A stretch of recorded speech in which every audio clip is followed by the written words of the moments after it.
Hey, this is Mike. Okay, so I have a new tutorial on the song How Great Is Our God. I did a video on that a few months back, I think, and I just want to cover three things on this video. So I'm going to look at the key that we're in. We're playing in D flat or C sharp. But secondly, there are two licks that we're looking at. So I want to look at the scale, how we're going to memorize this scale for playing the song. So, and that'll help us with the chord structure. And then we're going to look at two different licks I did throughout this song. So let me get the bass, and let's see. Whoops. Okay. So the song is in D flat. All right. So that's in between C and D. So if we're playing, whenever the song is in D flat, we want to make sure that we know the D flat major scale. Once again, if you saw any of my training or tutorials before, you know that to do a major scale, doesn't matter what scale you're doing, you're playing the same pattern. And this is the most basic pattern of the major scale. So in the D flat major scale, you have D flat, it's on the 4th fret of your A string, okay? There's G, D, A, E, and then I got a low B string for this 5 string here. So we're on the A string, right? And we are on the 4th fret. Middle finger on the root. Root is the first note of the scale. D flat, E flat, F, okay? G flat, A flat, B flat, C, and D flat. Okay? So get to know that pattern right there, okay? It's 4 frets, consists of 4 frets and 3 strings. And remember, if you can play this pattern, you can play any major scale on that you'd like, okay? So secondly, I want you to learn this major scale using your index finger as a root, okay? So if we're going to play the root, which is C sharp or D flat, once again, you're going to play it like this. A little bit of a stretch, but try to use your fingerings. Try to use consistent fingerings whenever you're doing these scales. It is going to help you tremendously if you stay disciplined in this. And as you play songs, you'll play them with different fingerings. But to learn these scales, you want to use the same fingering. Okay? So we're going to do index finger on D flat, E flat on your middle finger. You're making a long stretch there. Then pinky on F. Then G flat. Once again, middle finger on A flat, pinky on B flat. So you got same fingering. Notice you're skipping, you're doing a whole step there, 2 whole steps, 2 whole steps. And then you got C with your index finger, and then D flat with your middle finger. Now, the reason why you want to do that is because the way we're going to play this song and a couple of the licks, it will help in incorporating that, seeing the scale within the lick or the lick within the scale, however you want to define it. So the song starts out, this is off of Chris Tomlin's, my goodness, Chris Tomlin's original recording, and it is in D flat. So it starts off with the first note. And then the second note is going to be, so the first note is D flat, then we go down to B flat, and then we go to F sharp, or G flat. I call it F sharp sometimes, but G flat. All right, so the beauty of,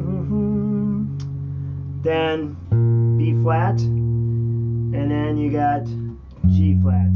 All right, so you're doing that twice.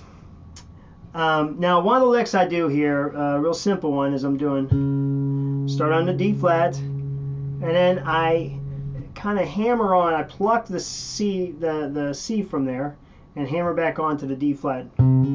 So, hammer on, pull off, kind of, down to the B flat, okay?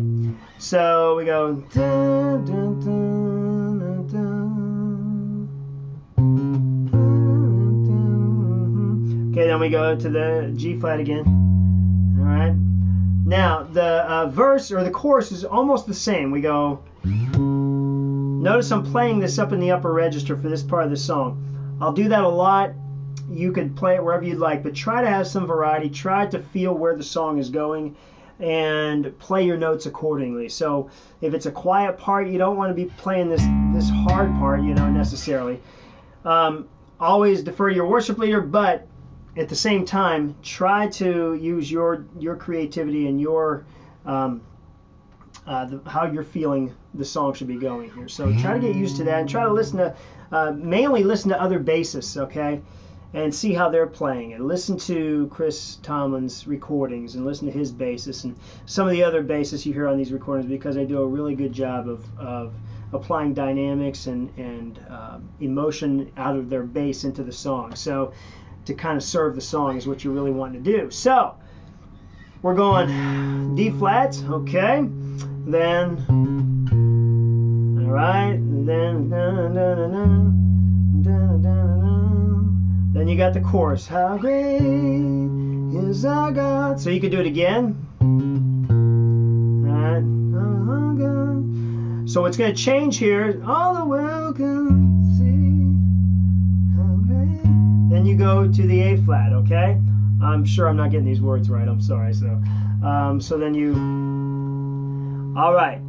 Now you could do the same thing an octave lower.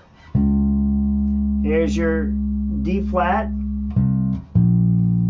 And there's your B flat, and there's your G flat, okay?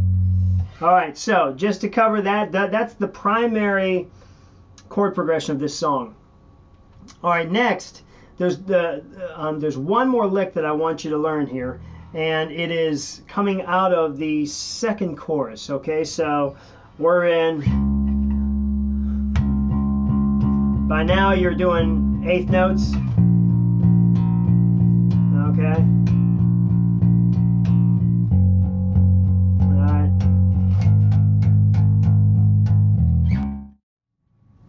Okay, the next part about this song is the lick. I think it's at 121 on the video, somewhere around there.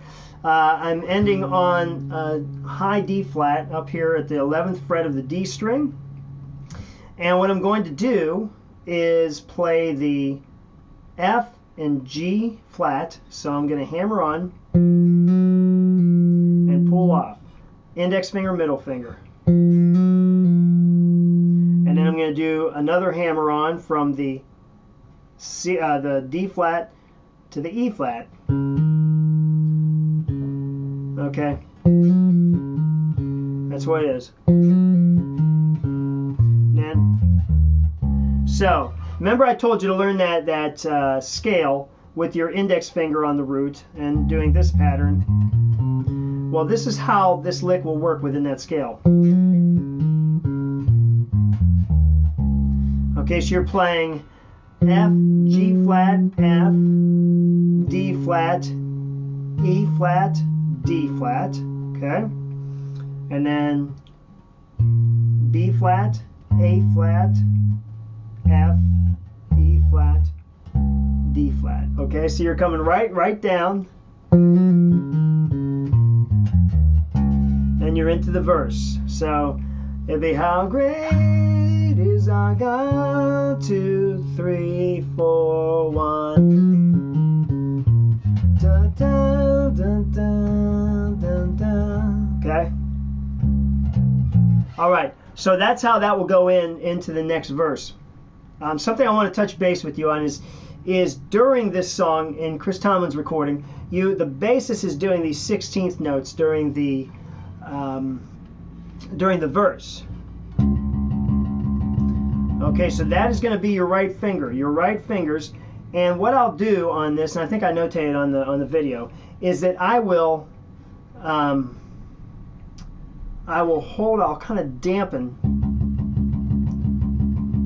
the strings. So I'm kind of holding the note with my index finger, and then I'm kind of damping the strings with one or sometimes just all my fingers. Sometimes I just rest my hand on there. Hear the difference? If I lift it,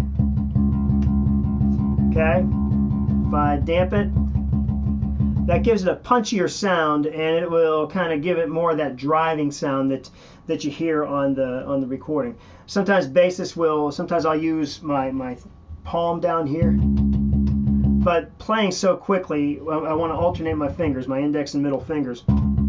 If you use a pick, you can use your palm in that way. Okay,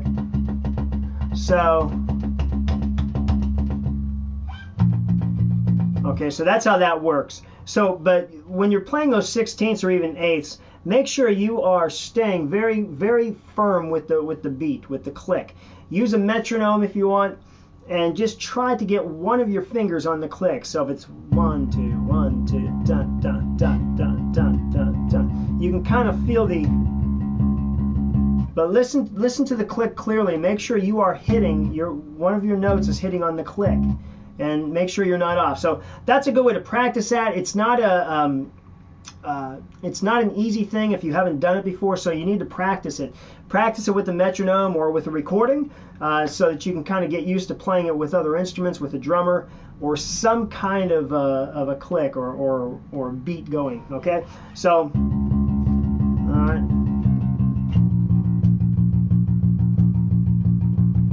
Okay, then we go to the G flat. Okay, then we go to the chorus. And the chorus, they just kind of mix the 8th notes and the 16th notes. So that's kind of a short tutorial on this song. I hope you enjoy it. Please email me or make a comment on the video if you have any questions or would like to see anything more with this video. As I go, I'm trying to get more up on my worship-based workshop website. That is still happening, and it's just taking some time to get all that stuff up. So I want to be transitioning more into that and putting up some helpful blog posts. But your suggestions are always helpful. So email me at the email address below, and I'll look forward to hearing from you. Thanks.